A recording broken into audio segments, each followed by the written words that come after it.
ಅವರ್ಗುಪ್ಪದ ಕೊಲೆ ಪ್ರಕರಣದ ಆರೋಪಿಗಳಿಗೆ ಜೀವಾವಧಿ ಶಿಕ್ಷೆಯನ್ನು ವಿಧಿಸಬೇಕು.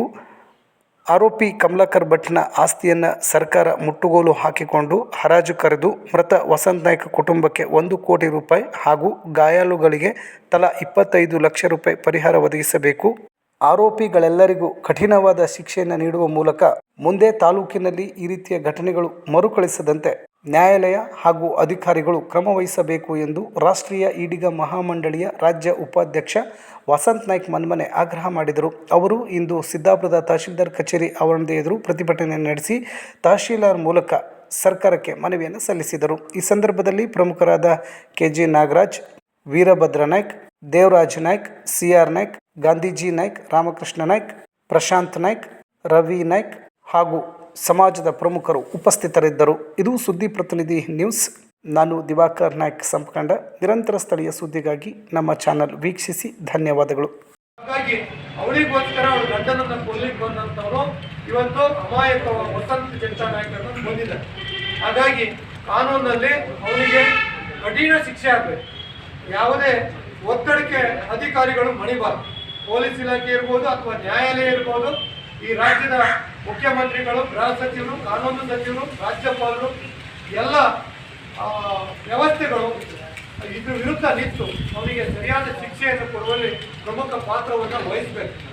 ಯಾಕಂದರೆ ಪ್ರಭಾವಿ ಇರೋದ್ರಿಂದ ಅನೇಕ ರಾಜಕೀಯ ಮುಖಂಡರುಗಳ ಫೋಟೋವನ್ನು ಇಟ್ಕೊಂಡು ಇವತ್ತು ಅಧಿಕಾರಿಗಳಿಗೆ ಎದುರಿಸುವಂಥ ಕೆಲಸವನ್ನು ಮಾಡ್ಬೋದು. ಮುಂದೆ ಹಣದ ಆಮಿಷನು ಕೂಡ ಅಧಿಕಾರಿಗಳಿಗೂ ಅಥವಾ ನ್ಯಾಯಾಲಯಕ್ಕೂ ಒಟ್ಟುವಂಥ ಪರಿಸ್ಥಿತಿ ಇರ್ಬೋದು.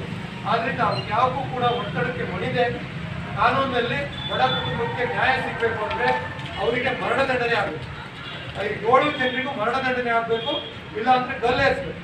ಅವರನ್ನು ಜೀವಾವಧಿ ಶಿಕ್ಷೆ ಮಾಡಿ ಯಾವುದೇ ಕಾರಣಕ್ಕೂ ಬೇಲ್ ಕೊಡದೆ ಅವರಿಗೆ ಕಠಿಣ ಶಿಕ್ಷೆಯನ್ನು ಒದಗಿಸಬೇಕು. ಅದೇ ಆ ನಿಟ್ಟಿನಲ್ಲಿ ಜಿಲ್ಲಾಧಿಕಾರಿಗಳು ಮತ್ತು ಜಿಲ್ಲಾ ಪೊಲೀಸ್ ವರಿಷ್ಠಾಧಿಕಾರಿಗಳು, ನಮ್ಮ ಗೃಹ ಸಚಿವರು ಹೆಚ್ಚಿನ ಪ್ರಮುಖ ಪಾತ್ರವನ್ನು ವಹಿಸಬೇಕು. ನಾವು ಇವತ್ತು ಮನವಿ ಕೊಡ್ಲಿಕ್ಕೆ ಬಂದಿದ್ದೀವಿ.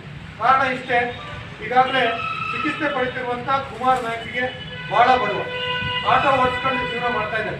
ಅವನಿಗೆ ಯಾವುದೇ ರೀತಿಯ ಹಣದ ಸೋರ್ಸ್ ಇಲ್ಲ, ಭಾಳ ಸಮಸ್ಯೆಲಿದ್ದಾನೆ. ಆದ್ದರಿಂದ ಅವನಿಗೆ ತಕ್ಷಣ ಅಲ್ಲಿ ಬೇಕಾದಂಥ ಬಿಲ್ಲನ್ನು ಜಿಲ್ಲಾ ಪೊಲೀಸ್ ವರಿಷ್ಠಾಧಿಕಾರಿಗಳು ಮೊನ್ನೆ ಹೇಳಿದ್ದಾರೆ, ನಾವು ಸ್ವಲ್ಪ ಮಾತಾಡಿ ಆಸ್ಪತ್ರೆ ಜೊತೆ ವರ್ಣ ಮಾಡ್ತೀವಿ. ಆದರೆ ಇವತ್ತಿನವರೆಗೂ ಕೂಡ ಮಾತಾಡಲಿಲ್ಲ.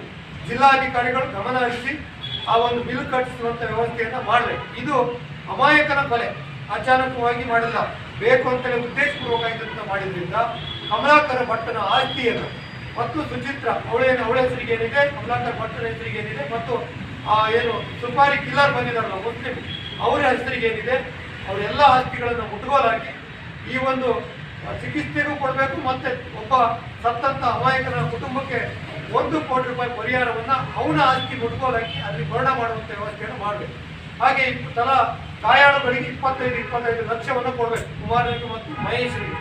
ಈ ರೀತಿ ಸರ್ಕಾರ ತಕ್ಷಣ ಗಮನ ಹರಿಸಿ ಮುಖ್ಯಮಂತ್ರಿಗಳು, ಗೃಹ ಸಚಿವರು, ಕಾನೂನು ಸಚಿವರು ಮತ್ತು ಜಿಲ್ಲಾಧಿಕಾರಿಗಳು, ಜಿಲ್ಲಾ ಪೊಲೀಸ್ ವರಿಷ್ಠಾಧಿಕಾರಿಗಳು ಗಮನ ಹರಿಸಿ ಅವರಿಗೆ ಕೊಡುವಂಥ ಕೆಲಸವನ್ನು ಮಾಡಬೇಕು. ನಾವು ಧಾರವಾಡ ಉಚ್ಚ ನ್ಯಾಯಾಲಯಕ್ಕೂ ಕೂಡ ಮನವಿಯನ್ನು ಸಲ್ಲಿಸ್ತಾ ಇದ್ದೀವಿ. ನ್ಯಾಯಾಧೀಶರು ಮತ್ತು ಜಿಲ್ಲಾ ನ್ಯಾಯಾಧೀಶರು ಇವರು ಕೂಡ ಗಮನ ಹರಿಸಿ ಅವರಿಗೆ ಯಾವುದೇ ರೀತಿಯ ಬೇಲನ್ನು ಕೊಡಬಾರ್ದು. 11ನೇ ತಾರೀಕಿಗೆ ಕೇಸ್ ಇದೆ ಮತ್ತು ಆ ಬೇಲಿಗೆ ಅವರು ಹಾಕಿದ್ದಾರೆ. ಯಾವುದೇ ವಕೀಲರು ಕೂಡ ಅವ್ರ ಪರವಾಗಿ ನಿಂತು ಬೇಲನ್ನು ಕೊಡಬಾರ್ದು. ಯಾಕಂದರೆ ಇವತ್ತು ಅನೇಕ ಘಟನೆಗಳನ್ನು ಈ ರಾಜ್ಯದಲ್ಲಿ ನೋಡ್ತಾ ಇದ್ದೇವೆ. ತಕ್ಷಣ ಬೇಲ್ ತೆಗೆದು ಹೊರಗೆ ಬರ್ತಾ ಇದ್ದಾರೆ. ಆದ್ದರಿಂದ ಕೊಲೆಗಳು, ಕ್ರಿಮಿನಲ್ ಅಫೆನ್ಸ್ಗಳು ಜಾಸ್ತಿ ಆಗ್ತವೆ.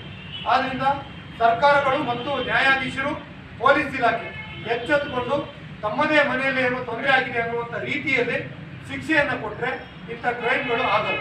ಇವತ್ತು ಕೊಲೆ ಮಾಡ್ಕೊಳ್ತಾರೆ, 1 ತಿಂಗಳಲ್ಲಿ ಅಥವಾ 2 ತಿಂಗಳಲ್ಲಿ ಬೇಲ್ ಆಗುತ್ತೆ, ಆರಾಮಾಗಿ ಓಡಾಡ್ತಾರೆ, ಮತ್ತೆ ಅಪರಾಧಗಳನ್ನು ಮಾಡ್ತಾರೆ.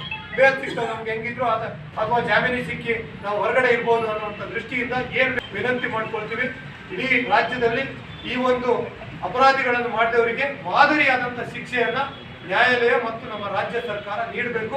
ಮತ್ತೆ ಅಪರಾಧ ಮಾಡಿದಂಥವ್ರನ್ನ ತಕ್ಷಣ ಅವರ ಆಸ್ತಿಯನ್ನು ಸರ್ಕಾರನೇ ಮುಟ್ಗೋಲು ಹಾಕಬೇಕು. ಸರ್ಕಾರ ಮುಟ್ಗೋಲು ಹಾಕಿ ಆ ಪರಿಹಾರನ ಸರ್ಕಾರ ತಕ್ಷಣ ಅವರ ಆಸ್ತಿ ಮಾರಿ ಅಥವಾ ಯಾವ ರೀತಿ ಹರಾಜು ಮಾಡ್ತಾರೋ ಅಥವಾ ಏನು ಮಾಡ್ತಾರೋ ಗೊತ್ತಿಲ್ಲ, ಆ ರೀತಿ ಮಾಡಿ ಅವರಿಗೆ ಪರಿಹಾರ ಕೊಡುವಂಥ ವ್ಯವಸ್ಥೆನೂ ಆಗಬೇಕು ಮತ್ತು ಕಠಿಣ ಶಿಕ್ಷೆನೂ ಆಗಬೇಕು.